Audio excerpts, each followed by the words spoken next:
Cinta mulai bersemi 22. 2 minggu lalu beliau baru saja berkunjung ke rumah Pak Darmawan dan belum ada kabar tentang mantan menantu, tapi sekarang mengetahui jika Fanya sudah berbadan dua. Fanya terus menunduk malu tapi bapaknya memegang pundak menenangkan agar tetap tenang. Iya, Pak, ada yang berbuat jahat ke Fanya tapi alhamdulillah Fanya pulang dalam keadaan sehat. Sesampainya di rumah, ayah dari Bima itu langsung menceritakan ke anak istri tentang musibah yang menimpa mantan menantu mereka dan mengajak istrinya menjenguk Fanya di rumah Pak Darmawan. Pak, Bima ikut. Tolong, tunggu Bima. Malam ini juga Bima akan mencari tiket pulang. Bagaimana dengan pekerjaanmu, Bim? Tidak apa-apa, Pak. Yang terpenting saat ini Fanya. Bima harus meminta maaf. Semua yang telah terjadi tidak lepas dari kesalahan dan keegoisan Bima. Bima menyesali itu. Selama kami menikah, Bima sama sekali belum menyentuh Fanya, justru bersikap dingin ke Fanya karena cemburu melihat Salsa menikah. Dulu, Bima menaruh hati ke adiknya Fanya. Maafkan Bima. Pak, maaf. Pengakuan Bima Hardiansyah putra tunggal mereka yang membuat kedua orang tuanya tercengang. Ya Allah. Bima, jerit lirih ibunya kecewa. Tidak menyangka putranya berbuat zalim terhadap menantu mereka hingga merebetlah semua masalah karena ulahnya. Bima benar-benar menyesali dan menyadari keegoisannya dulu. Dulu mereka berdua menjalin hubungan dan melangsungkan pernikahan atas kemauan berdua, bukan adanya paksaan, meski Fanya yang memulai menghasut semua tetapi dia juga menginginkan itu terjadi. Dia ingin menebus kesalahan yang diperbuat dulu dengan menerima anak yang dikandung mantan istri. Merasa Fanya seakan-akan masih menjadi istrinya. Sudah jadi kewajibannya menerima semua kekurangan yang ada pada diri mantan istri, meski dulu saat masih sah ia tega menyia-nyiakan. Pulanglah nak, papa tunggu. Sepasang suami istri tersebut setuju jika anak menantunya kembali rujuk, apalagi ayah biologis Bima setelah melihat perubahan drastis mantan menantu. Esok paginya setelah pamit atasan, ia langsung terbang ke tanah kelahiran untuk mengajak mantan istri merajut kembali tali pernikahan yang sempat terputus. Bima tersenyum memandangi oleh-oleh yang dibawanya dari perantauan spesial untuk mantan istri.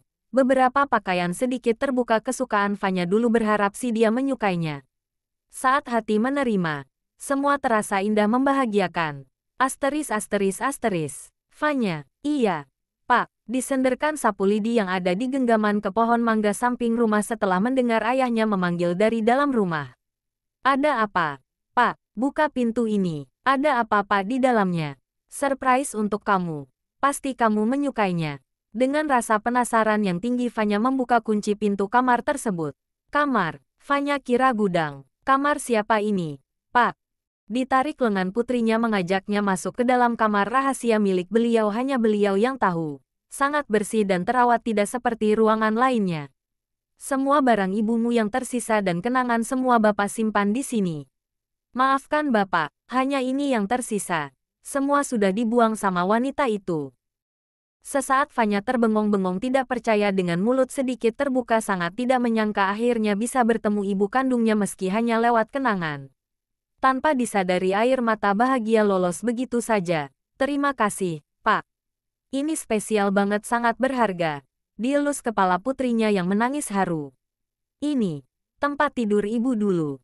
Tanya Fanya mendekati tempat istirahat ibunya saat masih setia menemani hari-hari ayahnya. Iya, Bapak, kalau malam sebelum kamu pulang selalu menghabiskan malam di sini. Fanya tersenyum antusias mendengar setiap detail yang diceritakan bapaknya seraya melihat semua benda yang ada di kamar tanpa ada yang terlewat. Foto pengantin orang tuanya pun banyak terpajang. Banyak sekali foto keduanya saat masih muda. Ibu cantik ya, Pak. Teduh, tanya Fanya mengomentari foto ibunya saat masih gadis. Masih cantik kan kamu, ibumu nomor 2. Bohong. Keduanya tertawa renyah bersama. Pak Darmawan membuka lemari, di sana banyak tersimpan barang-barang peninggalan mendiang istri beliau. Wanita itu tidak tahu kamar ini. Jadi, Bapak masih bisa menyimpan sebagian barang peninggalan ibumu, istri kesayangan Bapak. Fanya tersenyum geli, bapaknya memanggil almarhum ibunya kesayangan seperti anak muda masa kini. Tapi meski begitu, kamu tetap harus berbakti sama Fani.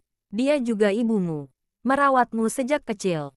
Dulu mereka sahabat, makanya itu ibumu hanya percaya Fani buat jaga kamu sama Bapak. Ini lihat, album ibumu. Ada juga foto bayimu meski cuma 2 minggu tapi ibumu selalu meninggalkan banyak kenangan bersama. Mungkin ia sudah mempunyai firasat.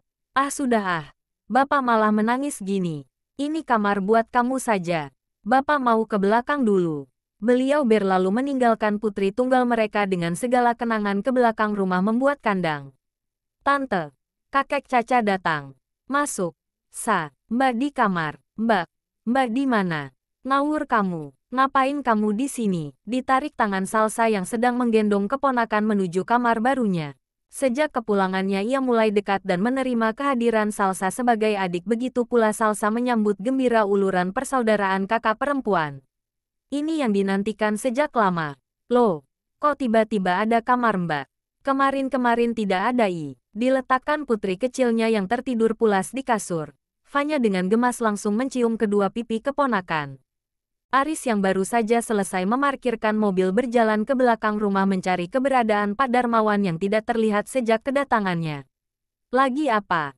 Pak, kamu Riz. Dari tadi. Sama siapa? Salsa. Ini. Buat kandang kelinci. Adikmu itu aneh-aneh beli kelinci segala gara-gara semalam Bapak ceritain kalau almarhumah suka kelinci. Ini. Yang ini kamu lanjutkan. Bapak tak beli kangkung. Perintah Pak Darmawan sesudah menyerahkan palu yang dipegang ke abang lelaki putrinya. Beliau masuk rumah setelah memastikan kaki dan tangan kembali bersih untuk mengambil uang dan langsung ke toko sayur membeli kangkung pakan kelinci. Tapi sebelum itu beliau menyapa Salsa yang ada di kamar baru Fanya. Mana cucu kakek? Bapak. Salsa mengium takzim tangan beliau sebelum Pak Darmawan mengusap bayi kecil yang terlelap lantas berpamitan hendak ke toko sebentar. Ke dapur. Itu ndak tahu mbakmu tadi masak apa. Makan sana sama Aris. Van, ajak adikmu makan.